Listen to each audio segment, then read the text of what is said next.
When a game's already great on its own, adding the right DLC can amplify that experience to something unforgettable. Sometimes you get a tiny side quest, but then there are those DLCs that feel like full-fledged expansions. New stories, worlds, and character arcs that extend your love for the game.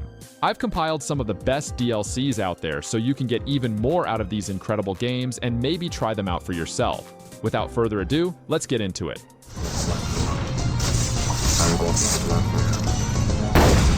Let's kick things off with Far Cry 3 Blood Dragon DLC. Alright, take your expectations for a typical Far Cry game and throw them out the window. Blood Dragon is like someone took a neon blender, full of 80s action movies, synth music, robotic dragons, and mashed it all together. I think the best way to describe this DLC is a love letter to everything over the top and sci-fi ridiculous. Now, if you played Far Cry 3, you know that game was already pretty crazy with its tropical island, survival themes, and Voss being a total maniac. But Blood Dragon took all of that and cranked the absurdity to 1000 with retro-futuristic visuals and VHS vibes. You play as Sergeant Rex Colt, and just his name gives off major 80s action hero energy. Everything about Rex feels like a parody of the era's tropes. Even his gravelly one-liners make you half laugh, half cringe in kind of the best way possible. In stark contrast to the deep narrative of Far Cry 3, Blood Dragon just lets loose. The visuals too? It's like swimming inside a virtual arcade cabinet. The bright purples, greens, and electric blues everywhere feel like nostalgia is attacking your senses nonstop. And I gotta open the floor to those killer cyborg dinosaurs. When you fight these things, there's this blend of awe and sheer old-school gamer joy. I think this DLC is so worth it, especially because of how detached it gets from Far Cry's main formula, while still feeling deeply rewarding in its chaos. Those who grew up in the 80s or just love that aesthetic. This one hits different.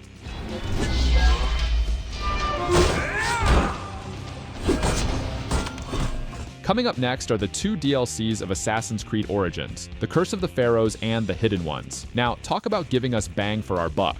If you thought Assassin's Creed Origins already had a huge map with an endless amount of exploration, these two DLCs come along and basically say, not done yet. So let's break it down piece by piece. First, The Hidden Ones. This one is more like an extension to Origin's core storyline, advancing the expansion of the Brotherhood. It's more of what you loved in the main game, but with tighter storytelling. You venture into the Sinai region, and things get, well, political. But that's just it. It's an Assassin's Creed game, so more political schemes mean more assassinations. And that means more ways Bayek can show off those new cool moves that make you feel like a master assassin. Now, let's shift gears for a second. The Curse of the Pharaohs is unlike any other DLC I've played in the AC universe. This one leans heavily into the more mythical side of the series. Spoilers aren't a thing here, but I think the supernatural element they brought in with this one is what makes it super special, even more than other mythological expansions, like Odysseys. Sure, we get pharaohs back from the dead and battling ancient Egyptian gods, but the map explodes with these stunning afterlife worlds. It forces a deeper reflection on whether you're playing Assassin's Creed for historical immersion, or if you're just secretly in it for some fantasy-driven fun. Both DLCs play like they were embedded within Origin's already massive narrative, leaving nothing feeling tacked on or out of sync. Plus, controlling Bayek again? Yeah, that feeling never gets old. Okay, so here's one where the DLC totally took me by surprise, Ghostrunner Project Hell. Look, when Ghostrunner first came out, it was all about this relentless one-hit kill cyberpunk action platformer. You're this slicing and dicing ninja in a neon dystopia, very much channeling Blade Runner vibes. Now, when they announced Project Hell, I was thinking, is this gonna be just more levels? But no, it's almost like a mini sequel. You play as Hell, this powerhouse with her own unique combat style. She's brutal, like a bulldozer with a katana. What struck me was how Project Hell didn't just tack on a few more levels. Like the developers, one more level, were really committed to expanding the game's universe. The new stages are designed around Hell's abilities, which are less about precision and more about controlled chaos. And it honestly feels like you're playing a different game. There's a heavier emphasis on combat, and that shift breathes new life into the same world. You've still got the pulse-pounding soundtrack, of course, because that's almost half the experience. I'm also super impressed with the budget levels here. I mean, this isn't a AAA game, but the production quality is still sky high. You can tell the focus was on depth rather than just cranking out content. And hey, if you loved the main game, this is more than worth your time. Diving back into Ghostrunner's world, but from this twisted, raw perspective, well, it just works.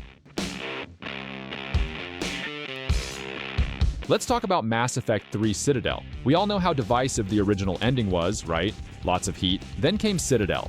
Now this DLC, man, I remember it like it was yesterday, diving back into Shepard's boots. But this time, it wasn't about saving the galaxy. Well, not entirely. The beauty of Citadel is that it's like BioWare knew we needed some kind of closure, not just to the story, but to the characters we spent 3 entire games growing attached to. It's like a reunion. Playing it feels like meeting up with old friends for one last shot, and you know what? It delivers. The party scene is just unforgettable. It's like the developers borrowed some fan fiction and gave it a budget. Everything feels more laid back. The stakes aren't planet-shattering. You're sneaking around the Citadel, dealing with a clone of yourself. Yup, a clone. That's totally bonkers and fun. You don't really care that it's a bit silly because it's about spending more time with these characters. And talk about fan service. There are all these little nods to your past decisions across the trilogy, jokes, and heartfelt conversations. You really feel BioWare bowing out and saying, "Thank you for playing." It's seldom that a DLC carries this much emotional weight and charm, and somehow Citadel does this while making you laugh along the way. The budget was definitely poured into emotional payoff, and it shows. If you're a Mass Effect fan, Citadel is absolutely essential. Next up is The Elder Scrolls IV Shivering Isles. This is on another level, really. I remember booting up Oblivion and being completely overwhelmed by how massive it already was. I'm talking about hundreds of hours lost to dungeon crawling and questing. So how could an expansion possibly add insane value to a game that already feels limitless? Shivering Isles answered that with its sheer ambition. You're not just getting more map, you're stepping into an entirely new world. The split between mania and dementia, the two contrasting halves of the island, was pure genius. Every quest, every NPC was designed to either make you laugh out loud or question your own sanity. It almost felt like stepping into one of those mind-bending art pieces where up is down and cats and dogs might throw a tea party. Bethesda really dug deep into their weirdest, most creative reserves here. The writing is funny and dark, often at the same time, and adds layers of depth that Oblivion's main questline doesn't quite match. What I love most, though, were all the moral dilemmas and choices. You take on the role of Sheogorath's champion, but they get you so tangled up in the world's madness that even what seems like a normal decision can spiral into the bizarre. So yeah, it's more than just an expansion. It feels like an alternate take on what the Elder Scrolls could have been had the devs leaned fully into their oddball instincts. If Oblivion is the vanilla sundae, Shivering Isles is the wild Technicolor sprinkles you didn't know you needed.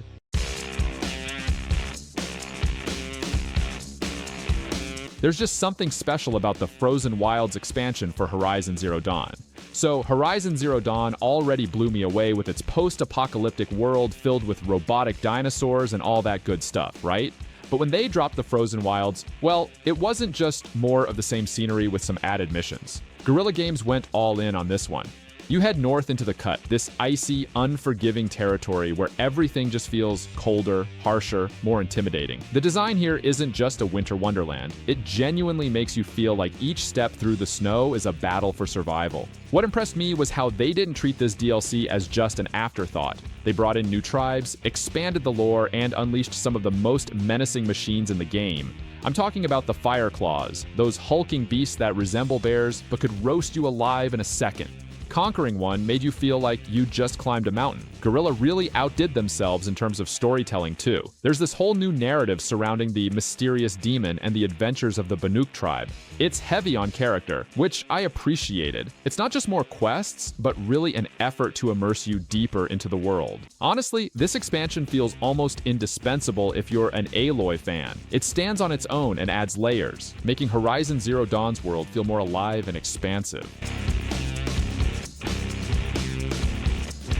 Next up is GTA 4 The Lost and Damned. Remember the gritty, gray streets of Liberty City and Grand Theft Auto 4? Now imagine taking a hard turn away from Nico Bellic's immigrant in the big city story and dropping into the rough and tumble world of biker gangs. That's what The Lost and Damned does. It flips the script and gives you a completely new perspective on the same city. This time, you're Johnny Klebitz, a hardened biker with a chip on his shoulder and a loyalty to his gang that's going to get tested in all sorts of gnarly ways. Something that really resonated with me about this DLC is just how distinct it feels from the base game. Rockstar didn't just slap a new character model over Nico and call it a day. They crafted a whole new vibe. The Lost and Damned is grittier, darker, and way more focused on loyalty, brotherhood, and betrayal. Even the tone of the city changes. Things seem dirtier, more run down, almost like Liberty City's underbelly gets pulled to the surface. What really sold me on the value of this DLC, though, was how Rockstar wasn't afraid to give us a different kind of protagonist. Nico's story is tragic, sure, but Johnny's is brutal. The missions put you front and center in some pretty relentless situations. Drive-bys, turf wars, hardcore drug deals, and they all feel like something straight out of a 90s biker movie. Plus, the gameplay changes are solid too. You get new vehicles, weapons, and even multiplayer modes that fit the whole biker gang theme. This isn't just an add-on, it's a complete reimagining of what you can do in Liberty City, and that's something Rockstar excels at. Alright, so we've got to talk about Dying Light the following, because this DLC genuinely reshaped how I looked at the entire game. When you think of Dying Light, your mind probably jumps straight to roof-hopping parkour and tense, first-person melee combat, right? Now, imagine throwing all that into this vast open countryside, swapping out the city for rural farmlands and valleys. That's the following in a nutshell. It takes what you know and flips it.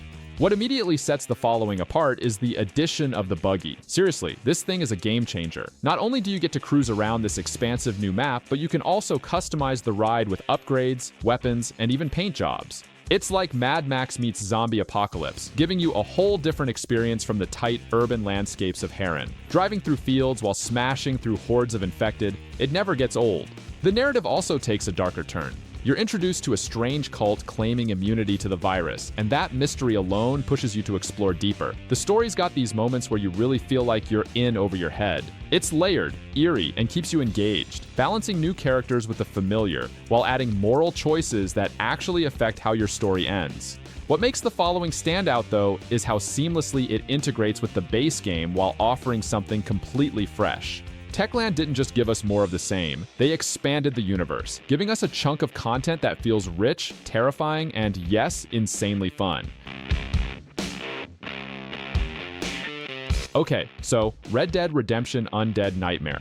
Now this DLC is like when you think you know what to expect from a game, then Rockstar decides to throw you completely off guard. Red Dead Redemption itself was this super serious, almost philosophical take on the dying Old West. Loneliness, outlaw life, moral ambiguity, all that jazz. Then comes Undead Nightmare, and suddenly you're dealing with zombies. And here's the weird thing. It works. Like, it really works. It's almost like Rockstar was taking a victory lap after nailing the main game, deciding to just have fun in this world they built. And honestly, it's refreshing.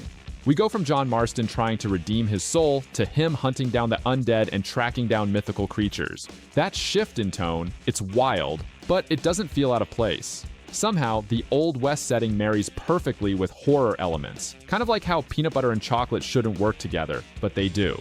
The best part? You've got this whole side narrative of, what if the West actually had this crazy, nightmarish twist? Every ghost town you ride into, you're unsure if you'll find refugees, an apocalyptic cult, or just hordes of shambling corpses. And there's something oddly satisfying about lassoing zombies, or clearing out an entire town on foot, knowing the night's far from over. Rockstar deserves serious props here. They took a beloved game with a huge fan base and dared to do something completely off the wall. The result? A DLC that not only adds insane replay value, but also adds a whole new flavor to Red Dead Redemption, making you appreciate the original game in a completely different light.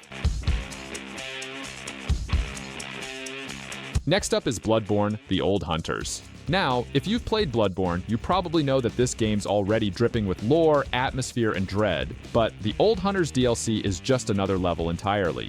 Imagine taking everything you loved about the main game, tight combat, eerie environments, and that maddening sense of never fully understanding what's going on, and amplifying it tenfold. The DLC introduces entirely new areas that feel both familiar and bizarre, almost like they're out of a twisted fever dream. And then there's the arsenal of new weapons, each with its own unique flair that makes you rethink your playstyle all over again. The team over at From Software is known for crafting these incredibly intricate worlds, and the Old Hunters is no exception. Compared to previous entries like the Dark Souls series, Bloodborne's DLC leans heavily into its gothic horror vibe, giving you that unsettling feeling like something's lurking right around the corner. The atmosphere, story, and downright brutal difficulty made me fall in love with the game all over again. Now, the Old Hunters DLC isn't just more content. It feels necessary, like a puzzle piece that clicks into place and completes the entire Bloodborne experience. The richness of the added lore really struck a chord with me. It made me appreciate the base game even more. Weirdly enough, I almost wish the entire game had this DLC experience folded into it from the start. Moving on to Dark Souls 3: The Ringed City, you can almost feel the atmosphere change. Like, you sense this being the end of an era. With Dark Souls 3 being the concluding chapter of its trilogy, the Ringed City feels like the end of the road you didn't want to reach, yet you couldn't stop yourself from walking down.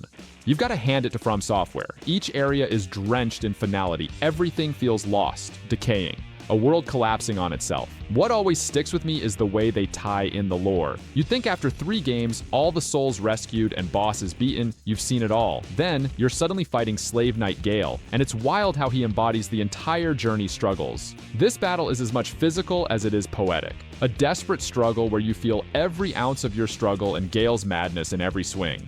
The DLC also explores the intricate connections between the past and present. Areas like Dregheap are filled with the remnants of all the ages, smashed together in some chaotic amalgamation of history gone wrong. Again, From Software just nails that sense of closing a chapter, leaving you filled with awe while dotting the final E's and crossing the T's on its dense, elusive lore. In short, the Ringed City isn't just about offering new challenges, it's about reflecting on what's transpired, like running your hand over the game's thematic gravestone and coming to terms with it. Next up is Shadow of the Erdtree. So, Elden Ring's Shadow of the Erdtree dropped, and this DLC had a ton of weight to carry. Like, Elden Ring shook up the gaming world with its open world structure, but still held true to that elusive, dense storytelling From Software loves so much. Now, to really appreciate this DLC, you have to walk into it understanding how Elden Ring already turned the Souls formula inside out with its sprawling map, freedom, and even the way it doles out the narrative in breadcrumbs. Shadow of the Erdtree feels like an intensified focus on the mysteries we've been toying with since launch. The Erdtree is one of the game's major icons, and diving deeper into its lore was basically everyone's dream. One thing that hits you immediately is the scale. You thought the lands between were epic? The expansion's new areas are no joke. I mean, it's haunting in all the right ways. And then there's the new mechanics, new and stronger bosses, and additional areas you didn't know you wanted to explore until they were served on a silver platter. When you talk value in DLCs, how From Software builds on what they've done before is just masterful. Shadow of the Erdtree is no exception. It makes you feel like you're tangling with something otherworldly, something eternal. With all of these great DLCs from the developer, I can't help but wish we would see a DLC for Sekiro too. Next up is Ghost of Tsushima Iki Island. You know, when Ghost of Tsushima first came out, it felt like a breath of fresh air in the open world genre. The way Sucker Punch blended Kurosawa film vibes with addictive combat and exploration was just remarkable. So, Jin's journey doesn't really wrap up after defeating the Mongols on Tsushima. There's another chapter to his story, one that takes him right into the depths of his own trauma. The Iki Island expansion is where the narrative gets a bit personal, and it's not just about taking down the Eagle tribe and their shamanistic poisons. If you've played the base game, you may think you've seen everything Jin has to offer, but this DLC is, well, deeply introspective. Iki Island brings all these unresolved issues that have been gnawing at Jin since he was a kid. His father, his guilt, that feeling of helplessness, everything gets dragged back up because, of course, the Eagle comes in with this mystical poison that basically weaponizes his psyche against him. What's wild is that the hallucinations aren't just there to mess with your combat. They really push you to see Jin as this vulnerable, haunted person. And then there's the location itself, Iki Island. It's so different from Tsushima, both in terms of terrain and lore. The islanders are more rebellious, with that hostility towards samurai rooted in real historical tension. You can feel that weight in the atmosphere, the way the land itself seems to reject Jin's presence. You think you know Jin Sakai, the ghost? Iki Island is here to make you question that. If nothing else, the DLC does an excellent job of intertwining open-world exploration with a story that's more introspective and emotionally charged than you might expect. Echoes of the Eye.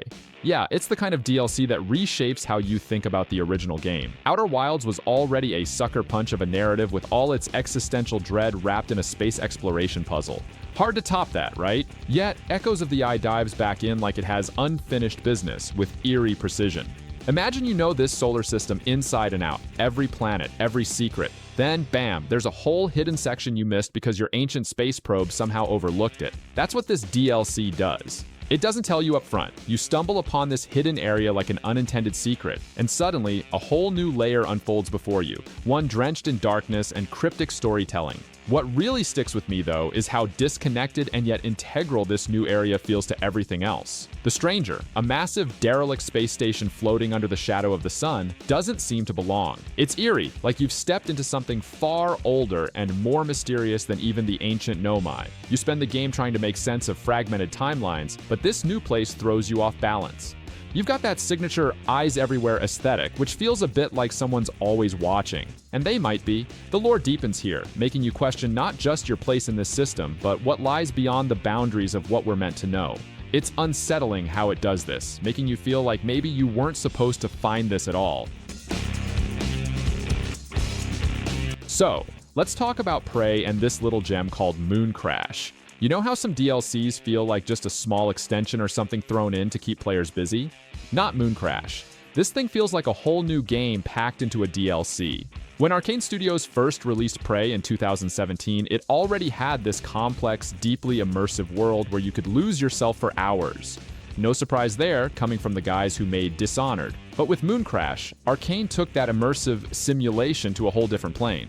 Now, I don't know about you, but roguelike elements in a game as tactile and story-driven as Prey, that was a bit of a surprise, and honestly, a brilliant one. Mooncrash has this ever-changing, randomized level design where you're dropped into a lunar base. And each run, it's different. New enemies, new routes, new tools for survival. It just keeps you on your toes in a way the base game couldn't. And I was really shocked by how deep the narrative continues to go, even within a format that's typically more about gameplay. You'd think narrative elements would just be tacked on, but Arcane layered it in beautifully. So, it's kind of like you're juggling multiple playthroughs in one go without ever knowing what might get thrown your way next. If there's one thing this DLC taught me, it's that roguelike mechanics and a narrative-rich experience can harmonize in ways you wouldn't expect. You've got this repeating loop, where every death and every choice matters more and more, and yet it never feels like a grind. Well worth your time if you're a fan of games that challenge your brain and your reflexes. Next up, we have BioShock 2 Minerva's Den. I've got to bring up Minerva's Den when talking about DLCs. BioShock 2 might have felt like a side note for some folks, living in the shadow of the original BioShock, but Minerva's Den? That's where everything just caught fire. I'm talking about a piece of content that, honestly, feels like its own game. Compact, but packed with emotional depth and just the right amount of mystery.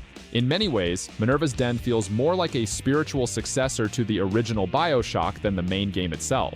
It's tight, focused, yet manages to explore new ideas and really dive deep into what makes Rapture such a haunting, captivating place. And speaking of diving, the story hits home in ways you wouldn't expect from a DLC. The narrative's centered around Charles Milton Porter, and without spoiling too much, I'll just say this. The final revelations are some of the most heart-wrenching moments in the entire BioShock series. It's layered storytelling at its finest. Plus, Minerva's Den introduces the Thinker, a supercomputer with eerie vibes that ties elegantly into Rapture's lore. The environment design here is on point, the combat is polished, and if you loved hacking in the original game, the upgrades in Minerva's Den feel like they've been poured over with love. It's kind of like the developers took everything they learned from BioShock 2 and took it several levels up. By the end of it, I was left thinking, that's how you do DLC right. Some might say it could have stood on its own as a mini BioShock sequel, and honestly, I'm inclined to agree. Do yourself a favor and dive into this one if you haven't. It's Rapture in a way that'll make you appreciate the series all over again. Up next is another BioShock DLC. When BioShock Infinite first rolled out, it took us to the skies of Columbia, right? A huge shift from the underwater world of Rapture. But then came Burial at Sea, and it was like the game was saying, hold up, we're not done with Rapture yet. It is as if the development team knew we weren't ready to say goodbye to that underwater city. What's wild about Burial at Sea is how it managed to blend the best parts of BioShock Infinite with the claustrophobic, tension-filled atmosphere of the first two games. and the result is pure magic. The first part really feels like a noir detective story, with you playing as Booker, tracking down a missing girl in Rapture on the eve of its collapse. But it's the second part where things really get interesting. You switch over to Elizabeth, and suddenly the gameplay shifts towards stealth, kind of like a survival experience. I didn't expect this switch, but it worked. Here, the story digs into themes of regret, redemption, and the complexity of choice, making it arguably one of the most emotionally resonant chapters in the entire BioShock saga. And the ending? It ties both the worlds of Infinite and the original BioShock together in a way that I'd never imagined. Burial at Sea feels more like a necessary chapter in the BioShock saga than an add-on. It's thoughtful, it's rich, and it reminds you why Rapture was and always will be unforgettable. So, let's talk about The Last of Us Left Behind. This DLC really got to me, probably because it takes you back to that moment before Ellie became the person we know from the main game. It's like you've spent all these hours in The Last of Us, facing the apocalypse, toughening up alongside Joel and Ellie, and all of a sudden, Left Behind kind of pulls the rug out from under you, reminding you that Ellie was just a kid, trying to have some semblance of normalcy in an otherwise shattered world. One of the things that really works about this DLC is how it truly adds depth to Ellie's character. We already thought we knew Ellie through her journey with Joel, but the flashbacks with Riley show her in this more innocent, playful light. It's a side of her that the main game really doesn't have time to explore. You get to see how she was before she had to make all those hard decisions. Though brief, Left Behind forces you to grapple with this deep sense of loss and inevitability that's at the core of the Last of Us narrative. And honestly, it's pretty incredible that they packed this much emotional weight into something as compact as a DLC. I think Naughty Dog nailed it. You really feel like you're seeing this complete picture of Ellie, and that's what elevates the main game even further. Also, the back and forth between the past and the present timeline during gameplay, that's when game design meets storytelling in such a seamless way. I guess if anything, Left Behind raised the stakes for me in how I cared for Ellie. It brought this tornado of emotions, tackling love, friendship, and survival, all within a few hours. You finish Left Behind and suddenly you look at Ellie differently. Next up, we have Blood and Wine Expansion. Now, I've got to admit, if there ever was a DLC that felt like a full-blown game, it's Blood and Wine for The Witcher 3. This expansion isn't just some extra content type of deal. It's more like Geralt's victory lap, one drenched in the warm hues of Toussaint's vineyards and flooded with the dangers underneath its dazzling surface. To me, it felt refreshing. You go from the gritty, war-torn landscapes of Velen and Skellige and suddenly find yourself in this almost fairy tale-like picturesque land. Toussaint is deceptively lovely. It's sprawling, dotted with fancy chateaus, and really sharpens The Witcher's contrast between beauty and danger. CD Projekt Red put so much care into crafting this world. It doesn't feel like a tacked-on addition, but a fully realized realm with its own stories, politics, and dark underbelly. And the characters. You'd think by the time you're this deep into Geralt's journey, you wouldn't be moved by yet another cast of characters, yet here we are. The ducal intrigue, the vampires, the knightly orders. Everyone feels fleshed out with their motivations and mysteries that keep you hooked. Plus, the feature where you can finally own a vineyard, it's straight up fantastic. I mean, you get to retire Geralt in his own manner, chilling by the fire after a hard day of monster slaying, tending to his vines. There's this incredible sense of closure to Blood and Wine that just fits. Sure, the main Wild Hunt story is epic, but Blood and Wine is like the reflective, elegant dessert to an already exceptional RPG meal. It really stands out as a massive cherry on top of an already towering cake. To finally conclude our list, we have Cyberpunk 2077 Phantom Liberty DLC. So, Cyberpunk 2077, and I had this, let's say, complicated relationship when it first dropped. All glitz, big promises, then, well, you know how that went. But Phantom Liberty? That's the DLC where CD Projekt Red kind of won me back. It's not just some bug fix or patch wrapped in a shiny bow. It's like they took all the criticism to heart and use it to create a better world. Phantom Liberty throws you deep into a spy thriller vibe that just works. One thing I have to give them props for is how seamlessly it integrates into the base game. You're not just clicking through some superficial mission markers, it feels like V is genuinely pulled into something big, and maybe bigger than anything they've faced before. Without giving too much away, the storyline sinks its claws in nice and quick, with this thick atmosphere that reminded me why I was initially hooked by Night City in the first place. The new characters also shine here, none more so than the ones tied to the political intrigue, who might just make or break certain outcomes in the wider narrative. And the way it all intertwines with the main plot, it doesn't feel separate, it feels necessary. Like Phantom Liberty solves the puzzle pieces that were missing from the main game. Also, the new gameplay mechanics and areas are just a breath of fresh air. It's this rare moment where a DLC reminded me of what Cyberpunk was always meant to be. A layered, rich experience, now polished and given room to truly breathe. Phantom Liberty feels like coming full circle. A satisfying return with some spycraft flavors adding the perfect kick. If these DLCs got you hyped or reminded you of some epic gaming moments, definitely hit that like button and share your thoughts in the comments. And hey, if you enjoyed this video, make sure to subscribe for more. Thanks for watching.